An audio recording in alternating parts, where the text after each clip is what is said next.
ဂျယ်ရီနာယူနေတော့စနေဖေကရှူပေါက်ချလိုက်တာကြောင့်ဘေးကြီးလဲတင်းသွားခဲ့ပြီးစနေဖေကိုအော်ချလိုက်ပါတယ်။မိုဒီကတော့စနေဖေကိုမစူဖို့ပြောနေခဲ့ပြီးအဲ့အချိန်ရစ်ကမြေဖြစ်သူကိုဆွဲခေါ်သွားတယ်။ဂျယ်ရီလဲလန်တားလိုက်ပြီးခွေးတွေကိုနာခံအောင်လုပ်ပေးနိုင်မဲ့ဆေးရှိလာမေးလိုက်တာကြောင့်ရစ်လဲတိတ်ပံခေါင်းဆောင်ပေးလိုက်ပြီးလိမ္မာအောင်လုပ်ပေးလိုက်တယ်။အဲ့နောက်မှာတော့မိုဒီကိုခေါ်လာပြီးသူစမ်းတက်နေတဲ့အရာတွေပြလိုက်တယ်။ဒါကတော့ memory stick ဖြစ်ပြီးနားရွက်ထဲထည့်ထားလိုက်ရင်လူတွေရဲ့အိမ်မက်ထဲထိသွားနိုင်ပါတယ်။အဲ့အပြင်ရစ်ကမိုဒီရဲ့တင်ချာဆရာအိမ်ကိုသွားကသူ့ခေါင်းထဲသူ့ညံ့ပြီးစာမေးပွဲမှာမြေဖြစ်သူရဲ့အမတ်ကိုအေးရအောင်ပေးခိုင်းမှာပါ။ပြီးတာနဲ့တင်ချာဆရာအိမ်ခိုးသူ့ညံ့အိမ်လိုက်ပြီးဆရာရဲ့အိမ်မက်ထဲကိုသူ့ညံ့အိမ်လိုက်ကြတယ်။ရောက်ရှိချိန်မှာတော့ဆရာကလေရင်မယ်နဲ့ဖုန်ကြောင်နေပြီးအဲ့အချိန်ရစ်ကမိုဒီရဲ့အမတ်ကိုအီမပေးရင်လေရင်ဖောက်ခွဲမယ်လို့အော်ပြောလိုက်တယ်။ဆရာကတော့ဘုံရှင်းဖို့အတွက်ဖွက်ထားတဲ့တင်နက်ကိုထုတ်ချလိုက်ပြီးအားလုံးကိုရန်တမ်းပစ်တော်တယ်။ရစ်လဲတောက်ချမ်းကြီးနဲ့တွေ့ချိန်မှာတော့အသက်ကိုဖက်နဲ့ထုတ်ထားရပြီးတကယ်တော့အိမ်မက်ထဲမှာတည်ရင်အပြစ်မှာပါတည်မှာပါ။ဒါကြောင့်ရစ်လဲလေရင်မယ်ကိုဓာစာခံလုပ်လိုက်မှ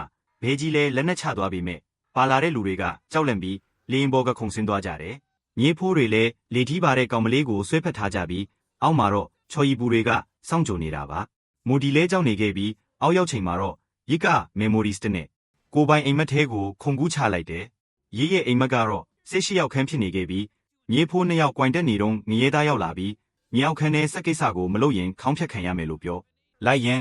ဘာဆက်ဖြစ်မလဲဆိုတာတွန်းဟတ်တယ်လီဂီယန် channel မှာစက်ကြည့်လို့ရပါပြီနော်